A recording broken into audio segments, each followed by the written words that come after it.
પહેલગામમાં થયેલા આતંકી હુમલા બાદ ભારત સરકારે પાકિસ્તાનના તમામ નાગરિકોને દેશ છોડવાનો આદેશ કર્યો છે, ત્યારે ગુજરાત પોલીસે પણ ઘૂસણખોરો ઉપર સર્જિકલ સ્ટ્રાઇક કરી છે। 25 એપ્રિલની મોડી રાતથી અમદાવાદ અને સુરતમાં પોલીસે વિવિધ ટીમો બનાવી અલગ અલગ વિસ્તારોમાં રેડ કરી હતી।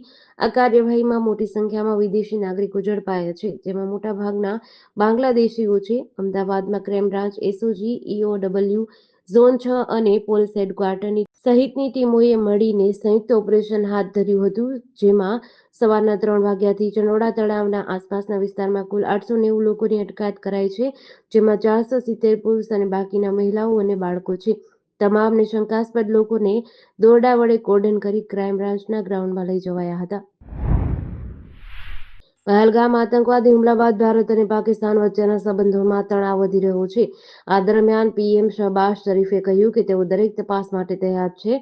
શરીફે કહ્યું કે પાકિસ્તાનને બદનામ કરવામાં આવી રહ્યું છે। તેમણે એમ પણ કહ્યું કે પાકિસ્તાન તેમની સાર્વભૌમત્વની રક્ષા કરવા માટે તૈયાર છે। પાકિસ્તાન મિલિટરી એકેડેમીમાં પરેડને સંબોધતા પીએમ શરીફે કહ્યું કે ભૂતકાળમાં પણ પાકિસ્તાન પર આવા હુમલાઓનો આરોપ મૂક્યો છે। આ સંપૂર્ણપણે બંધ થવું જોઈએ।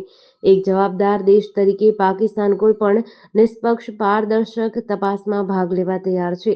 ભારત દુનિયાને ગેરમાર્ગે દોરી રહ્યું છે। કોઈ પણ વિશ્વસનીય તપાસ અને પુરાવા વગર તે પાકિસ્તાન સામે ખોટા આરોપો લગાવીને દેશને બદનામ કરી રહ્યો છે।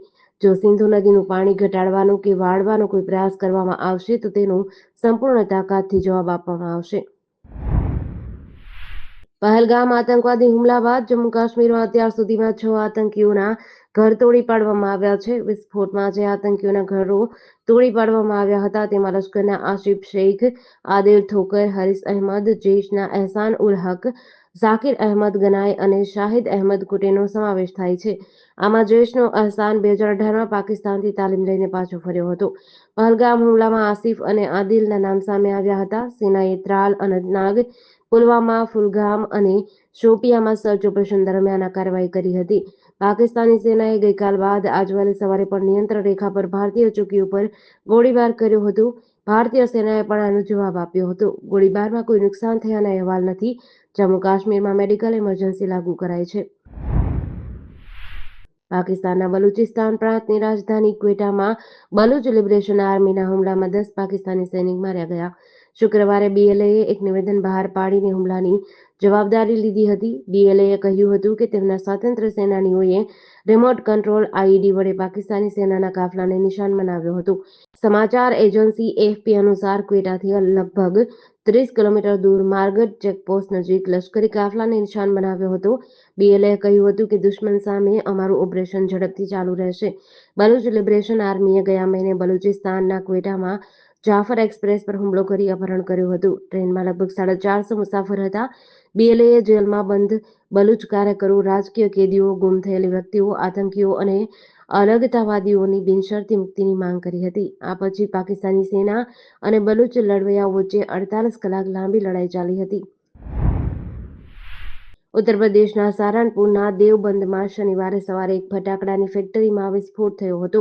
આ વિસ્ફોટમાં 9 લોકોના મોત થયા છે। ત્યાં કામ કરતા લોકોના શરીરના ભાગો દૂર દૂર સુધી વિખરાયેલા હતા। અકસ્માત સમયે ફેક્ટરીમાં 9 લોકો હતા, તેમાંથી ઘણા લોકો કાટમાળ નીચે દટાઈ ગયા હતા।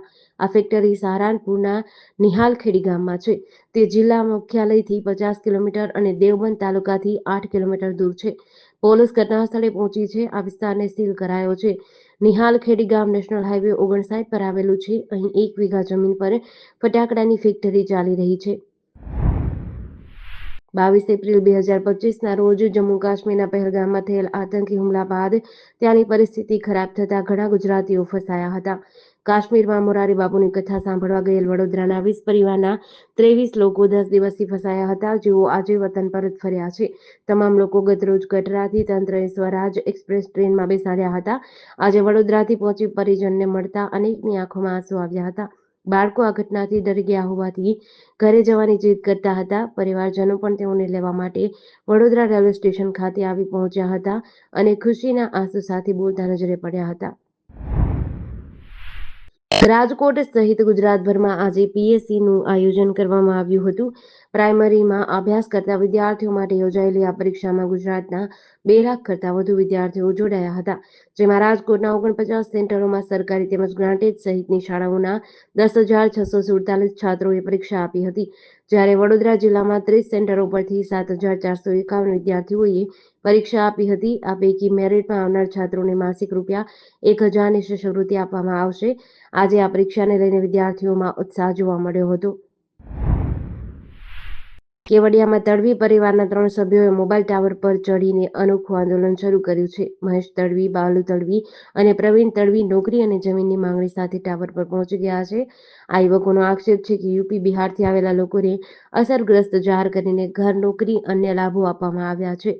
તેમને જમીન આપવામાં આવી હોવા છતાં કોઈ લાભ મળ્યો નથી.